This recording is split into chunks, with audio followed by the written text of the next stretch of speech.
Hey, good morning, everybody. It's Jesse Daly here in the U.S. Virgin Islands. I hold a certificate in weather forecasting from Pennsylvania State University.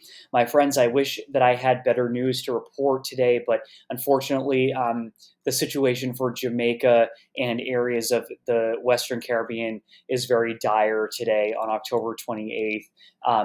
Today is Tuesday. I first made a video about the potential for Melissa to form back on October 16th.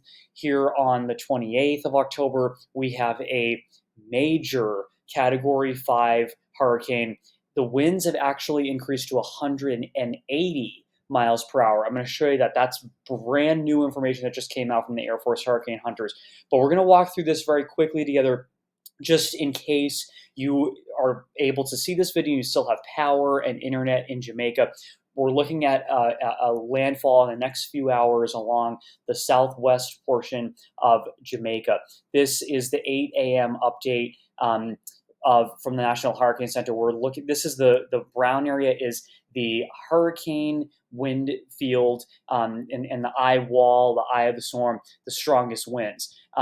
This is going to make landfall around the Black River area of Jamaica and then make its way across the island between Falmouth and St. Anne, and then it will cross up into Cuba, and then we'll talk about the impacts in a minute. By the way, after Cuba, we got to watch the Bahamas, Long Island. I've been talking about this one in particular, Crooked Island. These are all hurricane warnings, the little red marks here. Bahamas, Turks and Caicos, you have to watch it really closely. And then ultimately, Bermuda, you may also be hit by this storm later in the week. Now, let's quickly look at the infrared satellite imagery courtesy of TropicalTidbits.com. As we can see, this system is incredibly powerful.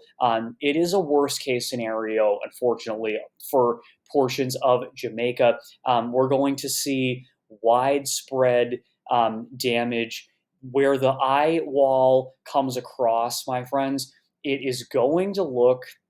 I'm going to bring you back over to the map for a minute. It's in the path, portions of the path of where this comes across. I hate to even say this, but it's going to look like a bomb went off. I mean, like a tornado carves a swath through the part of the island, and the whole island is going to be affected, but areas are going to get it a lot worse because of the wind. This is why it's a life or death situation. You cannot ride this out in a structure that is not extremely strong. You have to get away from the coast and low-lying areas because there is going to be flooding. I want to show you this just came out from the National Hurricane Center. The Air Force Hurricane Hunters found that the eye of Melissa is nearing southern coast of Jamaica, and it's going to make landfall in the next few hours. It talks about life-threatening.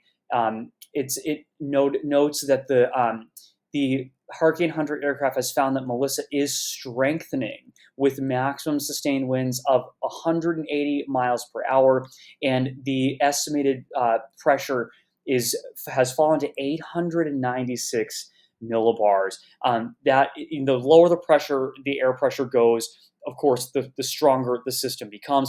Think of it like a vacuum cleaner. Okay, the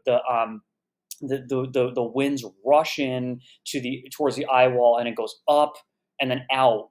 And that's why the eye, by the way, there's some of the air goes out of the top, and then some of the air comes down the center, which carves that calm, peaceful eye, sinking air. The rising air in the eye wall is the most dangerous part of the hurricane. By the way, speaking of the eye, I want to take you back to infrared satellite imagery. This will move across portions of the island, and when the eye is over you, it may feel like, oh, okay, the storm is winding down. It's not. It will wind down for a few minutes, maybe 30 minutes max, and then the backside of the storm is going to hit you like a ton of bricks. Another catastrophic situation. Look at the visible satellite imagery. This is the sun. The sun is rising. That's why you see the dark turn to light. massive storm. I'm over by Puerto Rico in the U.S. Virgin Islands, and we're getting clouds and rain hundreds of miles away. So, my friends, I just want to leave you with this. I've shown this a few times in my videos. Stay protected during storms. Stay in your safe place. Interior rooms, concrete structures, away from windows. Roofs are going to come off. Have a way to protect your body. Blankets. People sometimes go under mattresses in tornadoes. There's been conflicting reports of how effective that can be if you're in a bathtub with like a mattress over you. But people, if you have to do it to survive, do what you have to do. You know what I mean? Get weather alerts. Charge everything if you still have power. I'm seeing on the TV now it's already power. Well, the storms are already hitting, and some places are already getting flooding. So I'm assuming some areas are already losing power. This is going to be an event that will be historical. Power and communications will be affected for weeks, if not longer. And some communities may be unlivable after this. After the storm is passes, by the way, it's there's still a lot of danger down power lines. They may or may not be live. Doesn't matter. Stay away from floodwaters. There's bacteria. Don't drink the tap water. Check up on neighbors. By the way, elderly individuals, maybe people don't have family nearby. Take care of them.